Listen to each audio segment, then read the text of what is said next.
Hey everyone, so here we are back with significance of the title of the shroud means theme of the shroud। देखो जो significance है और जो theme है ना वो सेम ही है।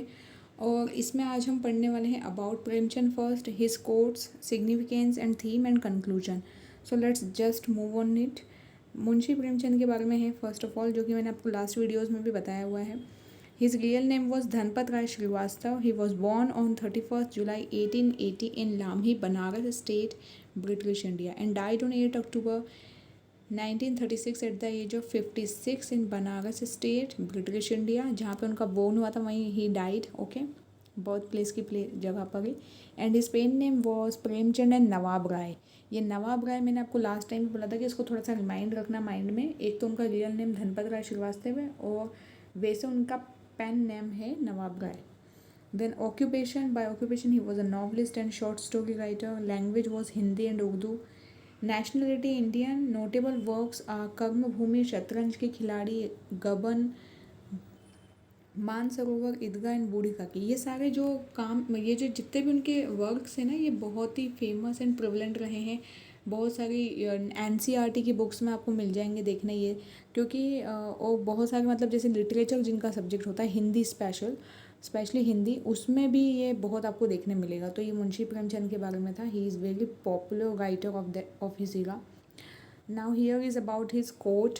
आप देख सकते हैं ये उनका एक्चुअल रियल इमेज है। इतनी सारी शॉर्ट स्टोरी एंड नॉवेल लिखने के बाद में जब एक इंसान इतने पॉपुलर हो चुका होता है ना, and then even also stage like this, then this is what something else.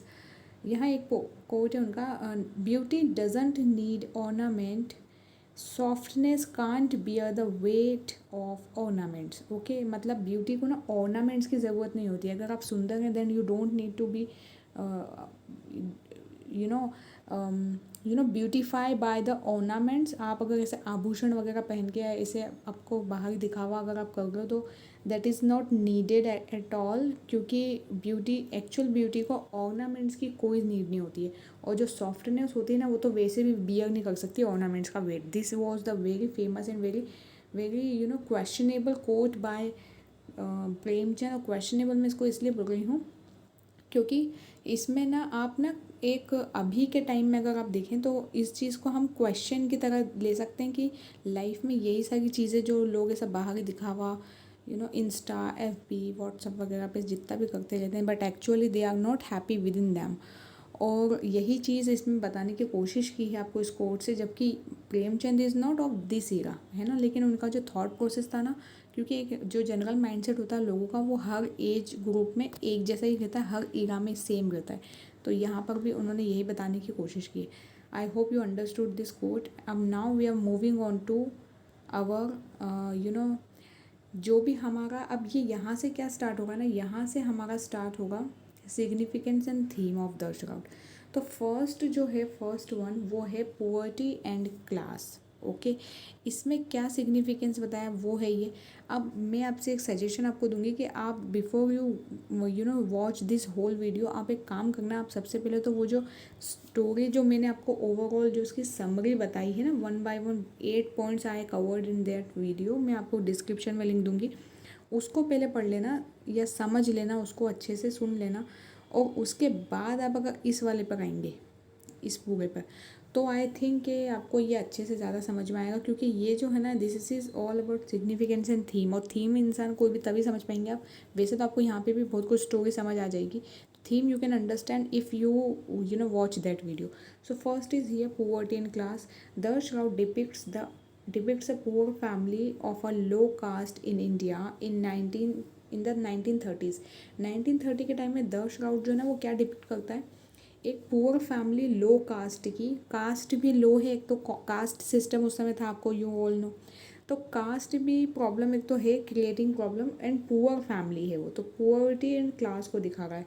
ये इसका मेन थीम है, सिग्निफिकेंस भी बोल सकते हैं आप। On the one hand the author depicts the protagonist Ghisu and Madhav as awful, lazy and to blame for their predicaments। मतलब author ने क्या किया है, ऑथर मतलब कौन, मुंशी प्रेमचंद। उन्होंने ये जो प्रोटेगनिस्ट है घिसू एंड माधव, इनको बहुत ही ऑफुल बताया है, लेज़ी बताया है, ब्लेम किया उनके प्रिडिकेमेंट्स के लिए। But there is no shortage of work, actually there is no shortage of work in the village. Village में ना कोई ऐसे काम की कोई कमी नहीं थी, है ना, होता है काम। But yet the father and son, मतलब ये जो Ghisu father and Madhav son simply do not want to work, वो काम करना ही नहीं चाहते। हालांकि विलेज में कोई काम की ऐसी कमी नहीं है।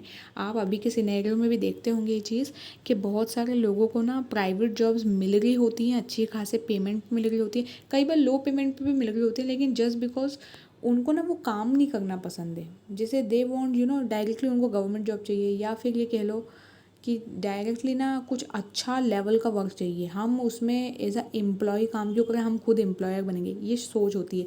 लोग ये नहीं सोचते हैं कि हमें शुरुआत किसी न किसी वर्क से, छोटे मोटे काम से शुरू करना पड़ेगा। अगर एक चाय का भी टी स्टॉल है ना, तो मतलब टी स्टॉल भी अगर है फॉर एग्जांपल, तो वहाँ से शुरुआत होते होते आप कब एक बहुत बड़े एंटरप्रेन्योर बन सकते हैं, ये आपको बहुत सारे एग्जांपल्स में देखने मिल जाएगा। तो all in all what I want to say is, आपको ना यहाँ पर ये ध्यान देने की बात है कि विलेज में काम जैसे है, यहाँ पर भी है इस स्टोरी में भी, but the father and son don't want to work.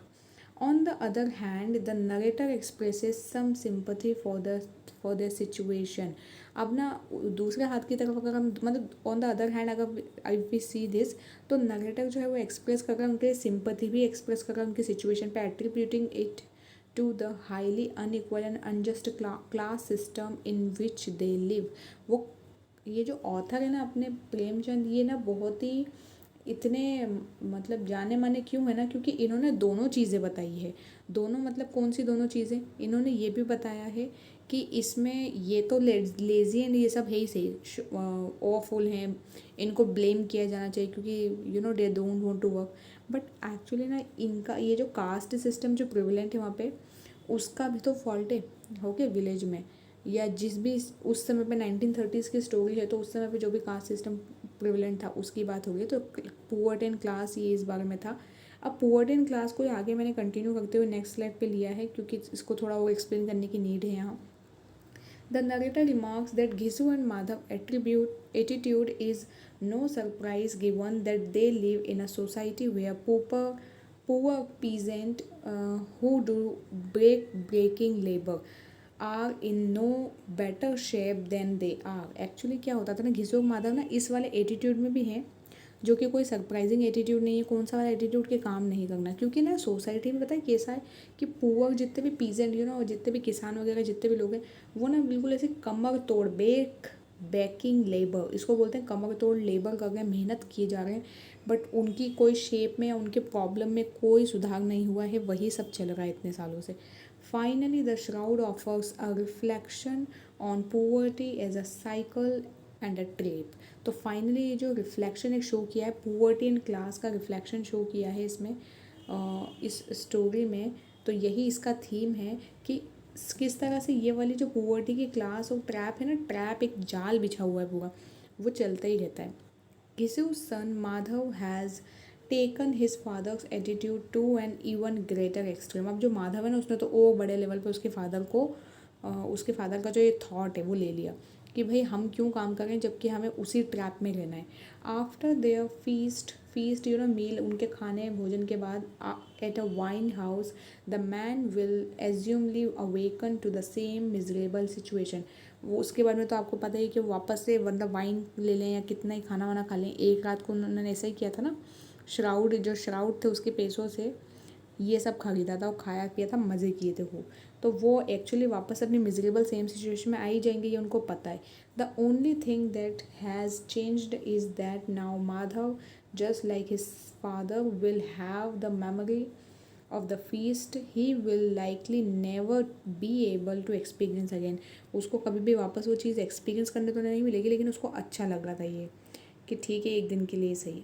Hunger, अब देखो आपको ये जो अभी ऊपर वाली स्लाइड में बताया उसी से समझ गए होंगे आप। The story begins with description of a father and a son who are no indolent that if they have nothing to fill their stomachs with they generally do not trouble themselves greatly।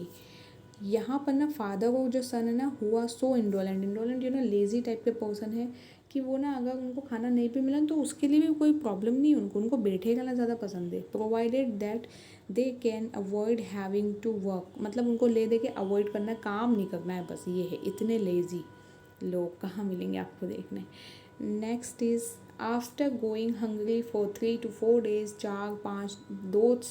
3 दिन 4 दिन तक hungry रहने के बाद Ghisu would go out to collect firewood and Madhav would sell it at a market. तो माधव क्या घुसू क्या करता था, कलेक्ट करता था फायरवुड को, मतलब लकड़ियों को कलेक्ट करके, और माधव उसको सेल करता था मार्केट में। As long as the money earned lasted, जितने टाइम तक वो मनी अर्न लास्टेड होती थी, लास्टेड जब तक बचती थी आखिरी में, they would never do a hand's turn, तब तक वो हाथ भी हिलाना पसंद नहीं करते थे अपना, मतलब कोई दूसरा नया काम शुरू नहीं करेंगे जब तक कि वो मनी ख़त्म नहीं हो जाएगा जब उन्होंने कलेक्ट किया है जो। If there was some wheat in the house neither of them would lift a finger, अगर कोई घर में कोई व्हीट है, गेहूँ वगैरह थोड़ा बहुत खाना बचा है, तो तब तक तो ये हाथ या फिंगर भी नहीं हिलाना पसंद करेंगे। As if they had sworn off working, मतलब ये कि कुल मिला के काम बिल्कुल पसंद ही नहीं है इन दोनों को। So this was all about in this video, I hope you liked it. अभी इसका नेक्स्ट पार्ट में बनाऊंगी, सिग्निफिकेंस एंड थीम का ये फर्स्ट पार्ट है। Okay, so let's meet in our next video. Thank you for now and bye to all.